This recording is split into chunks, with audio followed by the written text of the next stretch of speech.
Gracias, Donato. Muchas gracias a los hermanos, a Rubén también por este devocional hermoso que nos ha compartido en esta mañana, ¿verdad? La verdad, hermano, es que estoy un poquillo tembloroso, ¿no? Estoy acostumbrado a una audiencia un poquito más pequeña, ¿no?, en nuestra iglesia. Pero bueno, el Señor hará la obra. Yo soy de aquí, de Málaga. Soy de aquí, no soy solamente andaluz, sino que soy de Málaga, y pastoreo mi iglesia en Málaga. Me decía un hermano el otro día en el comedor: eres de Málaga y predicas, pues juegas en casa, ¿no? Y bueno, en el fútbol eso es algo bueno. A la hora de predicar, creo que no tanto, ¿verdad? A Jesús no le salió muy bien en su ciudad eso de predicar, ¿no?, en Nazaret. Y bueno, si después me queréis tirar por un precipicio, al menos tendré bonitas vistas, ¿no? Málaga es muy bonita, ¿no? Nos vamos a la Sierra de Mija y disfrutamos por lo menos de las vistas, ¿verdad? La verdad es que, hermano, me impresiona, ¿no?, lo que el Espíritu Santo hace. Y creo que muchos de los pastores y de los hermanos que están aquí, que has podido experimentar con la primera mano, ¿no?, la obra del Espíritu en sus vidas, y cuando preparan predicaciones y cuando el Señor les habla, lo pueden comprobar. Ayer, ¿no?, la pastora Sara estuvo compartiendo acerca del tema, el lema de hoy, ¿no?, de nuestra convención, que es el versículo 24 del capítulo 4, versículo 24 de Efesios: y vestidos del nuevo hombre, creado según Dios en la justicia, santidad y la verdad. Y la verdad, le podéis preguntar a Sara después, no nos hemos puesto de acuerdo, lo único que nos escribíamos el uno al otro para darnos ánimo, porque ella se centró, digamos, en la última parte, ¿no?, la última mitad del capítulo 4 de Efesios, y el Señor puso en mi corazón no compartir la primera parte del capítulo 4 de Efesios, o sea que lo vamos a aprender bien, ¿no? Vamos a ir a nuestra iglesia con el capítulo 4 bien aprendido. Donato me pidió, ¿no?, que hablara de la comunidad, de la iglesia, de cuál es nuestro papel, según el texto, como iglesia en cuanto al valor del ser humano y de la persona. Y quiero que me acompañéis, que vayáis conmigo a los primeros 7 versículos de este capítulo 4, antes de leer. Vamos a leer la palabra del Señor. Efesios capítulo 4, versículos del 1 al 7. Dice así la palabra de Dios: yo pues, preso en el Señor, os ruego que andéis como es digno de la vocación con que fuisteis llamados, con toda humildad y mansedumbre, soportándoos con paciencia los unos a los otros en amor, solícitos en guardar la unidad del Espíritu en el vínculo de la paz, un cuerpo y un espíritu, como fuisteis también llamados en una misma esperanza de vuestra vocación, un Señor, una fe, un bautismo, un Dios y Padre de todos, el cual es sobre todo, por todos y en todos. Pero a cada uno de nosotros fue dada la gracia conforme a la medida del don de Cristo. Amén. El doctor Vishal Mangalwadi, un famoso, conocido, quizás muchos no los conozcáis, muy importante filósofo de la India. Él tiene una particularidad: él es originario de la India, pero él es cristiano, él es un creyente, se convirtió en su juventud. Y él escribió un libro muy interesante, un poco largo el título, después me lo pedí. El libro se llama El libro que dio forma al mundo, cómo la Biblia creó el alma de la civilización occidental. Y es muy interesante ver cómo desde la perspectiva de un oriental, ¿no?, se nos ve a nosotros como occidentales, y cómo la Biblia, ¿no?, ha moldeado la sociedad en la que tú y yo vivimos.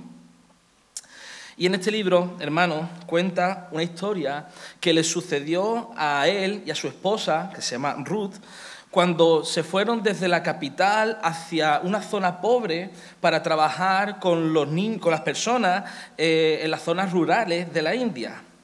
Su esposa Ruth fue a visitar a las familias del pueblo y se encontró con una niña de 10 años que se llamaba Lalta. Esta niña pertenecía a una familia de una casta baja. Sabemos que en la India se divide por castas y era de una familia bastante pobre. Y le preguntó a la niña si tenía sus dos papás, su papá, su mamá, que cuántos hermanos tenía. Y la niña le dijo que tenía 3 o 4. ¿Tienes 3? ¿Tienes 4? ¿Cuántos hermanos tienes? La niña no supo responder porque decían que eran 4, pero que bueno, su hermana pequeña se iba a morir. Ruth pidió ir a verla y lo que encontró en aquella casa le horrorizó. La niña se llamaba Sheila. En el centro de un cuartucho sin ventanas, en penumbra, un esqueleto viviente de 18 meses yacía en un catre de lona pelado. La pus le brotaba de las llagas que le cubrían el cuerpo y la cabeza, y las moscas le recubrían porque ni siquiera podía levantar sus manos para espantarlas. Los muslos de esta niña tenían el grosor del pulgar de un adulto. Sheila estaba tan débil que ni siquiera podía llorar, solamente lanzaba suspiros.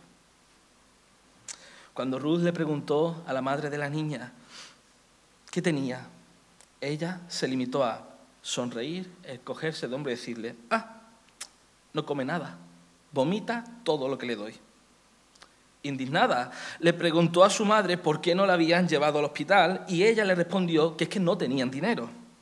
Ruth se ofreció a pagarle los costes médicos y la madre le argumentó que ella tampoco tenía tiempo para llevar a su hija al hospital, que tenía que encargarse de sus otros 3 hijos y además de su esposo que trabajaba en el campo. Además, ella cada vez que iba al hospital se acababa perdiendo entre las salas. ¿Y su marido no podía acompañarla? La mujer le dijo que no, porque tenía que trabajar en el campo. Ruth se ofreció otra vez a pagarle a alguien que se ocupara del trabajo de este hombre, cuidando el ganado y el campo, para que pudiera ir a acompañar a su esposa al hospital. Esta mujer, para que dejara de fastidiarle a Ruth, le dijo que hablaría con su esposo y que esa noche volviera con su marido para hablar del asunto. Esa misma noche llegaron Vishal y Ruth a la casa. Los padres habían decidido que no iban a llevar a la niña al hospital. Argumentaron que no tenían dinero y que tampoco querían endeudarse. Vishal les aseguró que iba a dejar por escrito delante de los vecinos que se habían reunido como testigos debido al tumulto que no le ibas a reclamar el dinero, que era un regalo para la familia. Pero ante la negativa de estos padres, otra vez, de salvar la vida de su propia hija, Vishal llegó a amenazarlos con denunciarles ante las autoridades. Entre la coacción y la financiación, decidieron finalmente llevar a la niña a un centro médico. Tuvieron que ponerle alimentación y vía intravenosa urgente por la grave situación de desnutrición de esta niña. Tras una semana, ella mejoró y pudieron ponerle una alimentación por vía de un tubo a través de la nariz. Después de unos días más, los médicos dejaron que Vishal y Ruth se llevaran a la niña a casa para que pudieran alimentarla por el tubo y cuando ella tuviera más fuerza, pudiera comer por sí misma. Hermanos, la niña respondió a todo ese amor, a todos esos cuidados que se les proporcionó y según el propio autor dice que se convirtió en un auténtico deleite en su casa. Pero esto no duró mucho tiempo. Una mañana apareció la madre de la niña, enfurecida, diciendo que la gente del pueblo nos dice que ustedes están corrompiendo a nuestra hija. Si ella come en su casa, nuestra casta va a quedar maldita. Si come en vuestra casa, mi hija Sheila se hará cristiana y no podemos permitirlo. Ellos pensaron que los padres simplemente estaban preocupados y querían recuperar a su hija sana y salva y les devolvieron a la niña. Pero a la vuelta de una semana se enteraron de que Sheila había vuelto al estado anterior y volvieron a empezar el mismo ciclo. Hablar con los padres, amenazarlos, llevar a la niña al hospital, tratarla, enviarla de nuevo a casa de Vishal y de Ruth. Y de nuevo su madre volvió a pelear con Ruth para recuperar a su hija. Ellos dieron por sentado que esta vez sí que habían aprendido la lección y volvió a su casa. Antes de que ellos pudieran volver a saber nada de ellos, les llegó la noticia de que Sheila había muerto. Acabó muriendo. Imaginaos, ¿no?, el duro golpe para todos ellos. ¿Cómo unos padres podían haber dejado morir de hambre a su propia hija? La verdad, hermanos, es más dura de lo que parece. No se debía a que la niña tuviera una enfermedad incurable y que no pudieran hacer nada por ella. No es que fueran pobres y tuviera una falta total de recursos, podían alimentarla. La verdad es que la dejaron morir porque su hija, para estos padres, era una carga. Ya tenían una hija que cocinara y cuidara de la casa. ¿Para qué querían otra? Tendrían que alimentarle durante unos años y cuando fuera mayor pagarle a su marido y a la familia de su marido una dote para casarse con ella.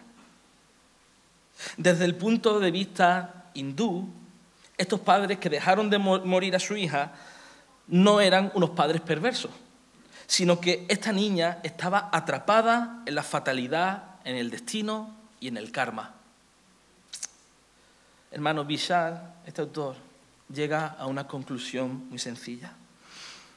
Él no podía soportar la idea de que unos padres le hicieran algo así a su hija porque él era cristiano, porque él conocía la Biblia. Y la Biblia dice que la vida humana vale y vale mucho. Y esto es bien cierto, hermano. Nosotros hemos sido creados a la imagen, ¿no?, y semejanza, conforme a la semejanza de Dios, para mantener una relación de amor, de amistad con nuestro Creador, regir sobre lo que Él había creado para nuestro disfrute. Ahora bien, todos sabemos que esto no fue posible debido a la caída de la humanidad, debido a que el pecado fue introducido en el mundo a causa de la desobediencia. Y ese pecado, hermanos, que contamina absolutamente todo lo que está a nuestro alrededor y todo lo que tú y yo tocamos, crea un desenfoque, una distorsión, ¿no? Como la imagen que tenemos, ¿verdad?, de la convención. Una mano que se ve bien clara y otra que aparece distorsionada. El pecado afecta a cómo vivimos nosotros y a cómo tratamos a los demás, cómo vivimos en comunidad. Y la única manera de restaurar la dignidad y la humanidad fue por parte de Dios encarnándose en Cristo Jesús, viniendo a este mundo, viviendo una vida que tú y yo no podíamos vivir, muriendo en la cruz, perdonando nuestros pecados y derrotando al pecado mismo y a la muerte en esa cruz, restaurando así la humanidad. Si alguno está en Cristo, nueva criatura es, ¿verdad? Entonces somos rehabilitados, habilitados de nuevo, restaurados en Cristo para poder vivir, como hemos leído en el versículo 1, como es digno de nuestra vocación. Sin embargo, hermanos, aún, lo dice más adelante, versículo 13, no hemos alcanzado esa medida de la estatura de la plenitud de Cristo. Estamos en ese proceso. Es posible que a muchos esta historia de Vishal os haya impactado, os haya quedado, ¿no?, con mal sabor de boca y pronto queramos señalarnos a esta forma de vida, ¿no? Pero esto que se dice, ¿no?, ten cuidado cuando señalas porque cuando hay un dedo apuntando a otro, hay otros tres que te apuntan a ti, ¿verdad? Te están apuntando a ti. Y es que, hermanos, la vida humana no solamente no se aprecia en el mundo oriental, sino que cada día más, cada vez más, hoy en nuestro mundo occidental se valora menos. Más se atenta contra la imagen de Dios. ¿Sabéis una estadística? Hermanos, desde hace 10 años, desde el 2014, la media de abortos en España son de 100.000 al año, cercanos a los 100.000 al año. Ayer nos dijo el pastor Bianchi, ¿no?, que éramos 10.000 bautistas en toda España, ¿eh? Cada año se aborta 10 veces los bautistas que somos en España desde hace 10 años. 10 años son 1 millón de personas, el doble casi de la población de Málaga capital, para que hagáis una idea. Esta es la realidad de cómo vivimos. Ahora bien, nosotros, ¿cómo pues podemos vivir en comunidad, edificar nuestras iglesias, cuidar de las personas, de esa imagen de Dios? ¿Cómo dignificamos al ser humano y al individuo en el cuerpo de Cristo? ¿Cómo es posible que podamos cuidarnos los unos a los otros? Al humorista Groucho Marx se le atribuye la frase de «no querría unirme a ningún club que me tuviera a mí como miembro». Era esa broma, ¿no?, esa pulla hacia los clubes exclusivos, ¿no?, que pedían una especie de modelo perfecto de conducta. Pero, por supuesto, nadie está a la altura de esos modelos.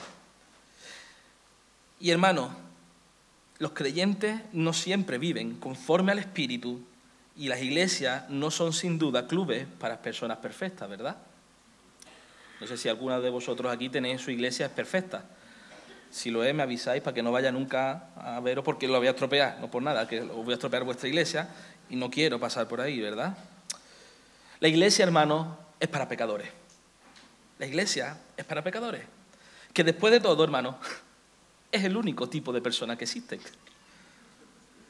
Lo que debemos destacar de una comunidad cristiana no es que las personas nunca cometan errores, nunca pequen, nunca hagan el mal, nunca se equivoquen, sino que cuando lo hagan, cuando lo hacen, el arrepentimiento, la gracia y el perdón impregnan la situación para restaurar, rescatar al pecador, a la persona y reedificar la comunidad.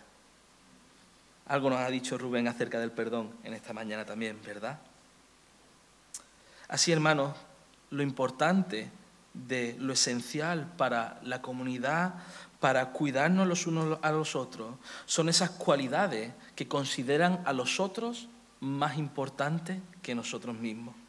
Lo dice el mismo Jesús en capítulo 20 de Mateo. Mas entre vosotros no será así, sino que el que quiera hacerse grande entre vosotros será vuestro servidor, y el que quiera ser el primero entre vosotros será vuestro siervo. El cuidado, la unidad entre nosotros solo pueden mantenerse si hacemos caso al consejo que da el apóstol Pablo aquí, en el capítulo 4. Y el apóstol Pablo destaca 3 grandes virtudes sobre todas estas cosas: la humildad, la mansedumbre y la paciencia, soportándonos unos a otros en amor. No son algo que sea realmente exclusivo, estas virtudes, ¿no?, del mundo cristiano, pero es cierto que cuando la tomamos a la manera de Cristo, estas virtudes llegan a su máximo esplendor, ¿verdad? Y crean un auténtico cambio y una auténtica comunidad de amor. La verdad, hermanos, es que estas virtudes están, yo creo, en decadencia, ¿no? No están de moda, por supuesto, en la sociedad que vivimos hoy en día. En la sociedad del siglo XXI es aceptable el proclamarnos que yo voy primero, que yo soy lo más importante, y después yo, y tercero yo, y cuarto mi perro o mi gato, ¿no? Donde lo que me apetece a mí es más importante, donde pasar por encima de mi prójimo es aceptable siempre y cuando consiga mis objetivos. La humildad se confunde muchas veces con servilismo, con una autoestima baja, con incompetencia personal. En la época donde vemos continuamente en las redes sociales, en televisión, ¿no?, que lo importante es el éxito personal, el éxito financiero, el éxito profesional, el éxito económico, deportivo, la mansedumbre se tiñe, ¿no?, y se confunde con debilidad y con fracaso. Cuando se considera, ¿no?, que el tiempo es breve y que todo nos tiene que llegar ahora, y si el paquete de Amazon no me lo entregan en un día, no lo pido, tengo que pedir hoy para que me llegue mañana, se aprecia muy poco la paciencia y aún menos los unos con los otros. En las relaciones, hermanos, entre nosotros, cuando valoramos al individuo en nuestras iglesias, a las personas, son estas virtudes imprescindibles. No deseables, no aconsejables, imprescindibles. Sin ella vamos a pasar por encima de los demás. Vamos a creer que somos mejores que los demás. Vamos a probablemente pedir nuestro premio que nos lleve ya por encima de los demás. Y hermanos, si queremos que nuestras vidas, nuestras iglesias y nuestra unión se conviertan en lugares auténticamente miserables, desechemos entonces la humildad, la mansedumbre y la paciencia, porque estas cosas solo llevan al gozo, al contentamiento y a la unidad en amor por los demás. Me contaba una hermana, que no voy a decir el nombre, un caso real que le llegó a ella. Contaba de una iglesia muy grande, muy hermosa, que le había llegado una petición de oración porque la iglesia se estaba dividiendo. Estaban totalmente rotas, familias, unas contra otras, enfrentadas. Ya muchos se habían marchado y otros estaban en el proceso. Y todo esto empezó, hermano, porque en una comida fraternal, dos hermanos empezaron a pelearse por quién se tenía que comer el último trozo de pollo. Nos reímos, pero no es broma, es real, no es un caso inventado, es un caso real que pasó en una iglesia. Esta hermana me decía, pastor, yo tengo el humor un poco raro, porque cuando me llegó el caso a mí se me ocurrió preguntar, bueno, ¿y quién se comió el último trozo de pollo? ¿No? Hermana, no hay problema. Pero hermano, nos reímos, nos hace gracia la situación, pero es cierto, hermano, que cuando la humildad, la mansedumbre y la paciencia, el soportarnos en amor a uno por los otros, no llegan, somos capaces de dividirnos por estas cosas. ¿Por quién se come el último trozo de pollo? Porque el hermano que está ocupado, ¿no?, de la mayordomía, ¿no?, en mi iglesia, se le olvidó los 23 céntimos que mandamos también. Porque el que hizo el cartel o el que sacó la foto me sacó muy gordo. No es culpa mía, del que hizo el cartel, del que sacó la foto.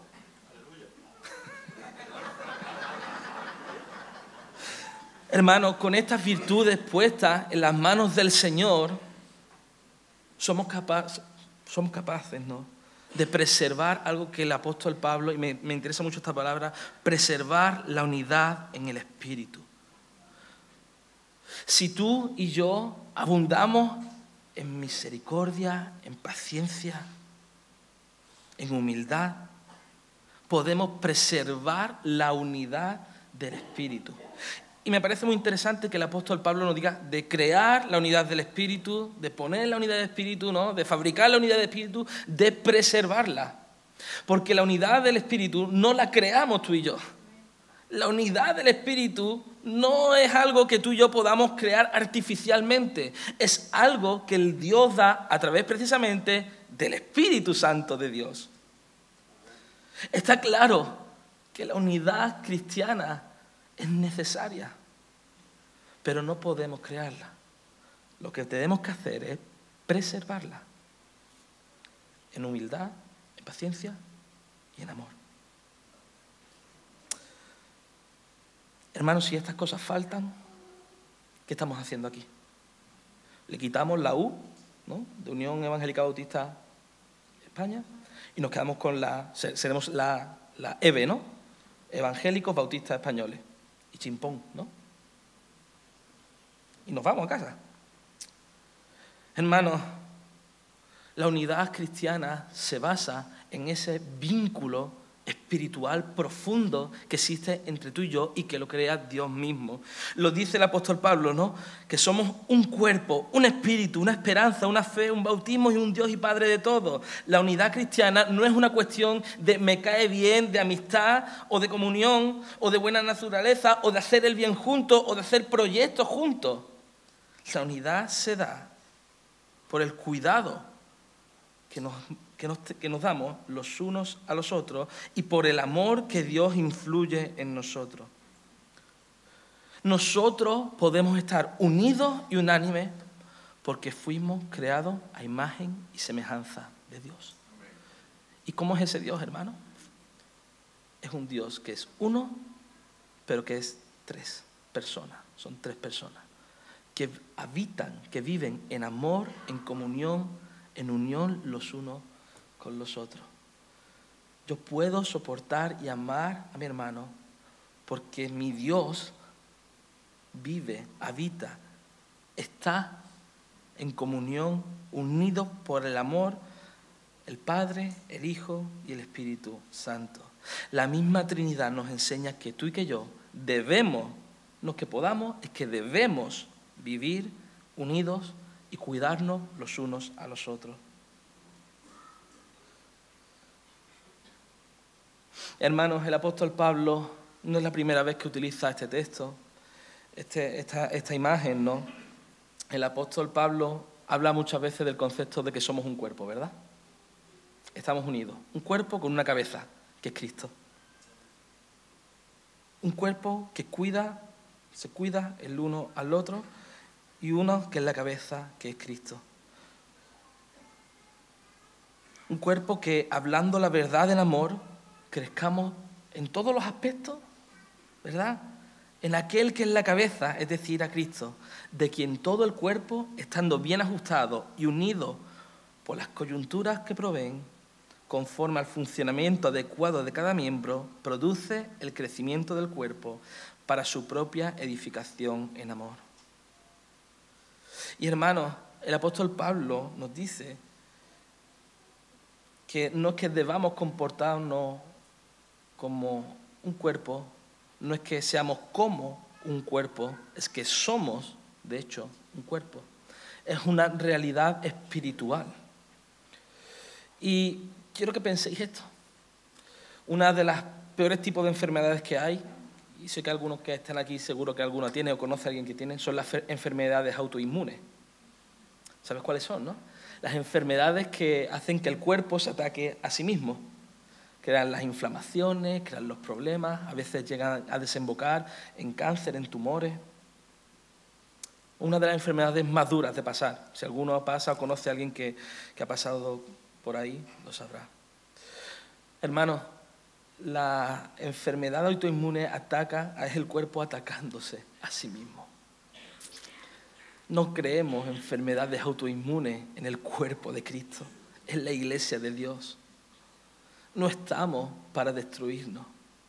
Hermanos, podemos, como se dice, ¿no? Ganar la batalla pero perder la guerra. Podemos ganar la discusión, el argumento, y podemos perder a nuestros hermanos por el camino. No perdamos esto. No dejemos de cuidar a las personas en nuestras iglesias. Hermanos, os enfatizo esto. En esta tarde tendremos nuestra asamblea. No dejemos de pensar que quien está delante, quien se enfrenta, o quien está enfrente, mejor dicho, es nuestro hermano en Cristo, es parte de mi cuerpo. Y lo tengo que amar, lo tengo que cuidar con humildad, con paciencia, con mansedumbre, con amor. Es cierto que muchas veces no estaremos de acuerdo. Podemos discrepar. Lo que no podemos hacer, como dirá el apóstol Pablo más adelante, es que se ponga el sol sobre nuestro enojo, que acumulemos la ira en nuestros corazones. Que por pequeños desacuerdos el cuerpo quede roto, mutilado. Hermanos, si nuestras iglesias entre nosotros no somos capaces de llevarnos bien, de cuidarnos los unos a los otros, ¿cómo esperamos que nosotros seamos el instrumento, ¿no?, que lleve a las personas a Cristo para que éste reconcilie a las personas, al mundo con Dios? ¿Cómo vamos a esperarlo? Es absolutamente imposible. Hermanos, tenemos grandes retos en nuestra realidad, tenemos grandes retos en nuestro tiempo. Cada día, no hay más que ver las noticias, la sociedad está más polarizada, más dividida los unos contra los otros. ¿Estamos preparados para llevar allí el vínculo de la paz y el amor? ¿Estamos preparados para asumir el reto que en unos años nos llegarán a nuestra iglesia? Hermanos, hemos hablado ya varias veces, pero la ideología de género está destruyendo mentes, cuerpos, almas corazones. ¿Estamos preparados para recibir a estas personas, para restaurarlas, para llevarlas a Cristo? Muchos vivirán con esas cicatrices toda su vida. ¿Estamos preparados como iglesia, como unión? Simplemente lanzo la pregunta. Hermanos, estar unidos en Cristo se demuestra no en el tiempo precioso que tuvimos el jueves de oración en comunidad, no en los grupitos que hicimos ayer, ¿verdad?, de debate, no en el tiempo de alabanza, ¿no?, que estoy medio ronco porque es imposible evitar no alabar al Señor junto con todo el cuerpo de Cristo. No, eso se demuestra en los momentos duros. Se demuestra en la asamblea. Se demuestra en cómo nos tratamos en los pasillos. Se demuestra en cómo nos saludamos, nos hablamos. Y ya termino, hermanos, con una última exhortación. Ya no hablo yo, os voy a dejar con lo que dice la palabra del Señor, con los últimos versículos de este capítulo 4, para que lo tengamos bien presente. Ya la pastora Sara nos habló ayer, pero que lo recordemos. Por lo cual, hermanos, desechando la mentira, hablad la verdad, cada uno con su prójimo, porque somos miembros los unos de los otros. Airaos, pero no pequéis. No se ponga el sol sobre vuestro enojo, ni deis lugar al diablo. El que hurtaba, no hurte más, sino trabaje haciendo con sus manos lo que es bueno, para que tenga que compartir con el que padece necesidad. Ninguna palabra corrompida salga de vuestra boca, sino que sea buena para la necesaria edificación, a fin de dar gracia a los oyentes. Y no contristéis al Espíritu Santo de Dios, con el cual fuisteis sellados para el día de redención. Quítese de vosotros toda amargura, enojo, ira, gritería, maledicencia y toda malicia. Sed antes benignos unos con otros, misericordiosos, perdonándoos unos a otros, como Dios también os perdonó a vosotros en Cristo. Amén. Que el Señor nos bendiga. Hermanos, vamos a orar.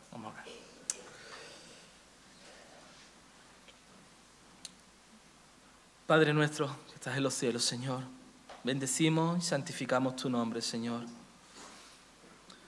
Te pedimos, Señor, en esta mañana que tú unas, Señor, a estas iglesias, a estos hijos tuyos que estamos aquí. Que nos unas más y más, que seamos capaces de cuidar a las personas que están en nuestras iglesias, uniéndolos con los lazos del amor, Señor. Ayúdanos a perdonarnos los unos a los otros como tú nos has perdonado en Cristo. Ayúdanos, Señor, a cuidar a aquellos que sufren y que pasan necesidades, Señor, no solamente las físicas, pero las necesidades del corazón, las necesidades espirituales, Señor. Señor, sabemos que esto no lo podemos hacer sin ti. Por tanto, Señor, danos tú esta unidad, Señor, presérvala, Señor, en tu Espíritu Santo, Señor.